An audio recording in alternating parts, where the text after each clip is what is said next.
అందరికీ నమస్కారం. ఈరోజు కథకి స్వాగతము.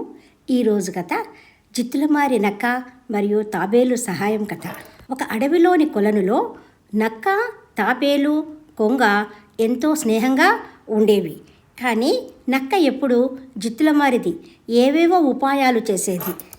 నక్క ఒకసారి తాబేలు దగ్గరికి వెళ్ళి, మిత్రమా, నాకు ఈరోజు ఆహారం ఎక్కడా దొరకలేదు, బాగా ఆకలిగా ఉంది, నీ కొలనులో ఉండే చేపలను తెచ్చిస్తావా అని అడుగుతుంది. అప్పుడు తాబేలు, నువ్వు నాకు మిత్రుడివే, ఆ చేపలు కూడా నాకు మిత్రులే, మిత్రులను మోసం చేయడం తప్పు కదా, కాబట్టి నేను ఈ విషయంలో నీకు సహాయం చేయలేను అని అంటుంది. దానితో నక్కకి చాలా కోపం వస్తుంది.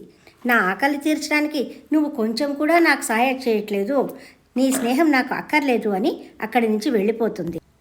తర్వాత చేపలు తింటున్న కొంగ దగ్గరికి వస్తుంది. కొంగతో స్నేహం చేస్తుంది.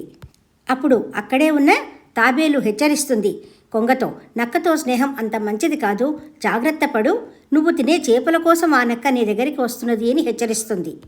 కానీ తాబేలు మాటలను అంతగా పట్టించుకోకుండా కొంగ నక్కకి తను తీసుకొని వచ్చిన చేపలను ఆహారంగా ఇస్తుంది. నక్క ఈ విధంగా ఆకలి తీర్చుకుంటుంది. ఈ విధంగా కొంగ నక్కకు అడిగినప్పుడల్లా ఆకలి తీరుస్తూ ఉంటుంది. కానీ జిత్తులమారి నక్కకు ఒకసారి కొంగ మాంసం తినాలనిపిస్తుంది. ఆ రోజు మాత్రం అదును చూసి కొంగను తినేయడానికి ప్రయత్నిస్తుంది. కానీ క్షణంలో అక్కడి నుంచి తప్పించుకొని చెట్టు మీదకి వాలిపోతుంది. ఎంత ద్రోహం! నీ గురించి తాబేలు ముందు చెప్పినా కూడా నేను నమ్మలేదు, చివరికి నీ బుద్ధి చూపించుకున్నావు. మనల్ని నమ్మి సాయం చేసిన వాళ్ళ దగ్గర కృతజ్ఞతగా ఉండాలి, కానీ వాళ్లకు హాని తలపెట్టాలని చూడొద్దు అని గట్టిగా చెప్పింది కొంగ. తరువాత మృగరాజుకు చెప్పి నక్కను అక్కడి నుంచి పంపించి వేసింది. ముందే హెచ్చరించినందుకు తాబేలుకు ధన్యవాదాలు చెప్పింది. మరియు తాబేలు, కొంగ అదే కొలనులో సంతోషంగా స్నేహంగా ఉండడం అలవాటు చేసుకున్నాయి.